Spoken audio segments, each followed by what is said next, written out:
like and subscribe. If the committee will indulge me, the first couple of questions I actually have are to our tech witnesses. I think Ms. Johnson-Billings perhaps is the person best to answer them. You guys have been in the news a little bit the last couple of weeks, interesting times with the unsolicited bid from Glencore to take over your company. I'm wondering if you could inform this committee if Glencore is successful. First, I have a number of questions on it, but first, what would the likely impact be on jobs and the efforts you make in terms of your mining recycling system? Thank you for the question. So yes, you would have seen in the news, obviously, we're fending off a bid that's been unanimously rejected by our board on 2 occasions from a foreign company, Glencore. I'm not sure if people are familiar with Glencore, but they don't have a great track record for a number of reasons. So they're obviously last year paid $1.75 billion worth of corruption charges, $1.1 billion of that in the US. They're well known as being corporate raiders, so they tend to come in and they buy assets, usually assets that have been pretty well run in the past and have a lot of goodwill about them. And in that process, they then tend to deplete the ore in that asset and dump the asset and move on, which leaves them with a terrible track record in terms of human rights abuses, labour strikes, and certainly environmental stewardship issues. So this is a company that we absolutely do not want to see take over one of Canada's last remaining critical minerals companies. We are Canada's largest diversified miner. We have spent decades developing assets in Canada. We have 85 Indigenous agreements. Each of those we honour. And we're worried that obviously if the Glencore takeover did happen, that we wouldn't be able to honour those commitments. On the second part of your question around the recycling piece, I think it's well known that Glencore doesn't spend a lot of money on innovation and technology. And so certainly things like pursuing something like EV battery recycling at Trail, which would require significant partnership with the federal government, significant partnership with local communities and other smaller recycling companies that are based in that tech ecosystem.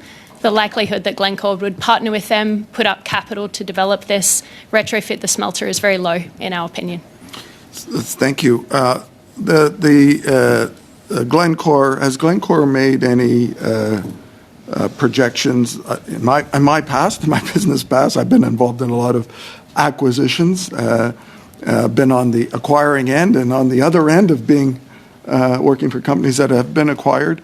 And generally, the acquiror's culture and approach to business takes over when you acquire a company. And you have to produce savings. Has Glencore made projections of what the savings of this acquisition might be and the lost jobs to tech? Yeah, so they haven't been explicit on the jobs, but they have been explicit about a headcount reduction that would accrue about $300 million of benefit to Glencore shareholders and effectively job loss in Canada. So we think that in the Glencore proposal that they put forward to shareholders, there's $4.75 billion worth of synergies that they've suggested. And if you look at the fine print in that, 5,000 of those are likely to be the loss of jobs in Canada at our 2 head offices in Vancouver and in Toronto. They do have a history of reducing workforce as well at sites, so we don't know the proportion that would come from jobs based at our operations. But we are aware that they're very likely to take down and remove the 2 head offices. So there's a big job impact in Canada, which, just to link it to the critical minerals dialogue, means that you'd lose a lot of talent that needs to stay here to keep developing those critical minerals assets, doing exploration, doing things like recycling. The other big piece of that is a benefit that they've indicated they would get from paying less tax, which Glencore is facing a number of corruption charges for around the world. So that would effectively be moving their tax jurisdiction overseas, and then the assets which Teck currently owns that operate under Canadian values overseas, they would effectively be paying their revenue very likely through to those different offshore entities and then through to the Swiss headquarters in Switzerland. So effectively, Canada would be losing, we think, in the order of somewhere between 200 to 400 million of tax revenue if Glencore were to be successful in their bid. And Glencore, I think you said $1.7 billion corruption and bribery fines. Yeah. There was a recent, I think, charges and settlement, I guess it is, in the U.S. With them on their operations and around corruption and bribery. Do you know how much that was? I think that was 1.1 billion. Yeah. You mentioned, or your colleague mentioned, the critical minerals that you're doing, that you're mining at Trail. So obviously this would be one of our last critical mineral companies that's producing and Canadian owned that would become foreign owned. We only have one lithium producing mine right now, and it's currently owned by the Chinese government. 100% of what it does goes to China for their use in their I guess, greening or attempts to green their economy. What would it mean to lose that for our supply chain of critical minerals and our attempts to green our economy? Yeah, so it probably means a whole range of things. But first of all, you would lose control of the Canadian-based critical minerals assets. And then you would lose control of the assets that are based overseas that currently are owned by Teck that operate with Canadian values. And they're primarily copper resources for the Teck portfolio as well as zinc resources. I think the other thing that is concerning from a critical minerals supply chain perspective is that Teck Resources has spent a long time developing very close relationships with South Korea, Japan, and engaging in a whole number of friendshoring activities, so looking to Europe as well. So that means that if Glencore were to take over, their main customers are based in China. So you would effectively see a loss of control of where the critical minerals that are produced from Canada, from Chile, from other friendly nations through to other jurisdictions. And we can't say that, obviously, but it would be unlikely that Glencore would be as well-placed and friendly to working with the Canadian government on that friendshoring initiative and the protection of critical minerals long-term.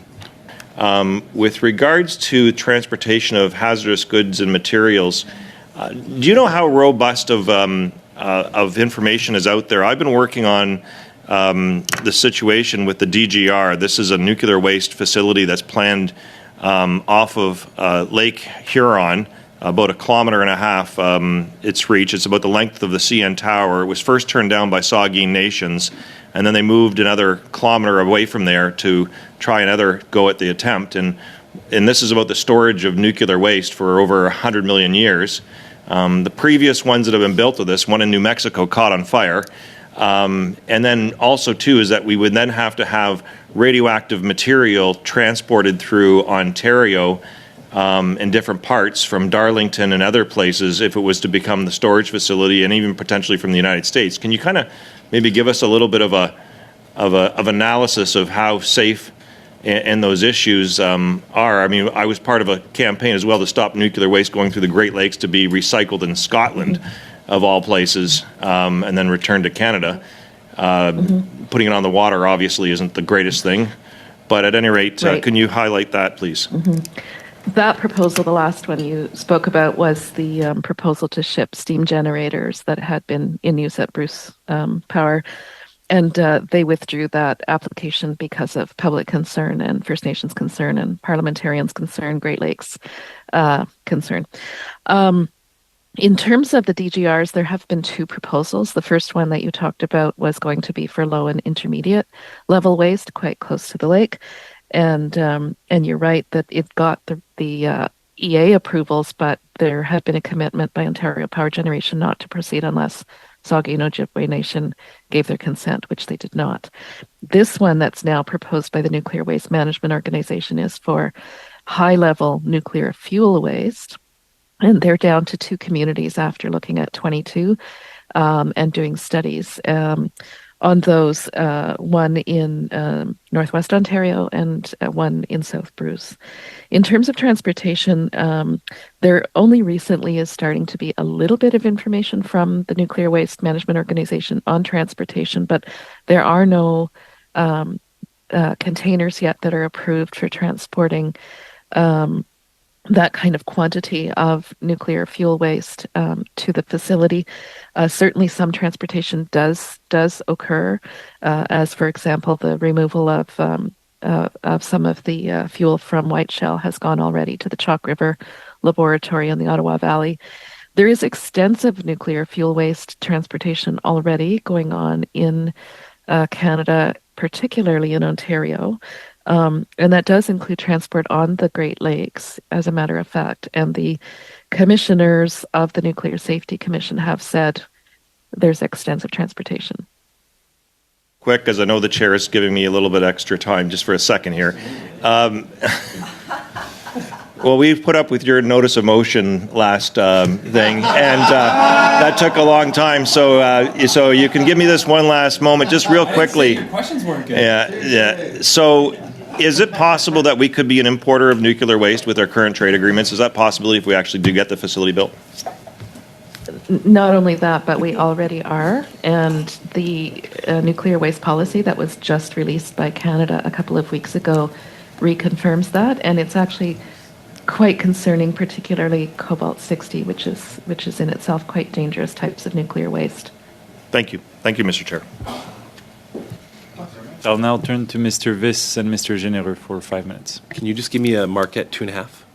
2.5, yes. Thank you. Ms. McClellan, are you aware that Volkswagen was charged with 60 counts of breaching the the Canadian Environmental Protection Act? I have vague awareness of that just from the media. I was not involved in that case. Okay. Well, under those charges, Volkswagen essentially lied to the government of Canada about the emissions that their cars were producing. They installed what are called defeat devices in approximately 130,000 diesel vehicles imported into Canada. The government of Canada has now embarked on a new agreement with Volkswagen. Despite an order from this committee in the Parliament of Canada, the Department of Industry is in breach of that parliamentary order to provide us with a copy of that contract. Essentially, they lied to this committee that they would do so. And we are now without information about how much money the government of Canada has given Volkswagen. That said, are you aware of any other car company that has breached the Environmental Protection Act in Canada? No, I'm not in a position to comment on that for this committee. It's not something I looked into to prepare for tonight.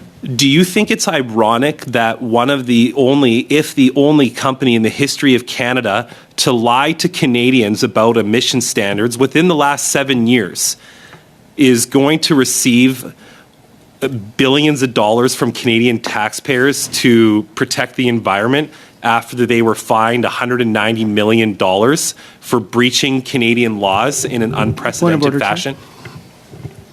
Yes, Mr. Gahir. So just two points, I guess. One is that we passed the motion on Monday, and we said we sort of agreed on a week's timeline. Secondly, I want to ask Mr. Viss about the relevance of this line of questioning, because the study is obviously on electronics, metals, and plastics recycling, and I do think his line of questioning is off topic. I'll let Mr. Viss pursue with his line of questioning. However, I will note that Mr. Viss to pretend that the government has lied when all parties agreed 2 days ago to ask for these documents. I think it's a little rich. But I'll let you pursue. I wasn't referring to that motion. I was referring to the order put forward by the committee, Mr. Chair. The first time. That order still stands. We didn't negate that order. I'm confident that in due time the documents will be produced as the committee has requested no later than 2 days ago. But I take your point of order, Mr. Gahir. Mr. Viss, I'll let you pursue because I think we're fairly liberal in how we interpret the text of this motion. So you can pursue your line of questioning. The point is, Mr. Chair, and I'll just respond to the point of order before I go back onto my questions, is that it is rich that the government of Canada charged Volkswagen with 60 breaches of breaking the law, charged them $190 million.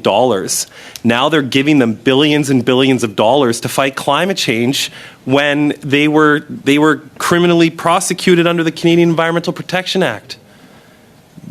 So as it relates to this study, to Mr. Gahir's point of order, what is important, Mr. Chair, to note is that if we are going to operate in a circular economy, if we are going to develop critical minerals, and if we are going to put the trust of Canadian taxpayer dollars into a company with a horrible environmental record, we have to be asking the tough questions. I've owned a Volkswagen car. I love driving them. It's a great product. But they broke the law in a very serious way. The Americans charged them billions of dollars, Mr. Chair. So let me go back to my questioning, and I thank you for your judicious interpretation of the standing orders, but I know I'm in line with them as well in my line of questioning. And Mr. Gahir, I know you got a job to do, but I got a job to do too, and that's to stand up for Canadians and to stand up to make sure that taxpayer dollars are used effectively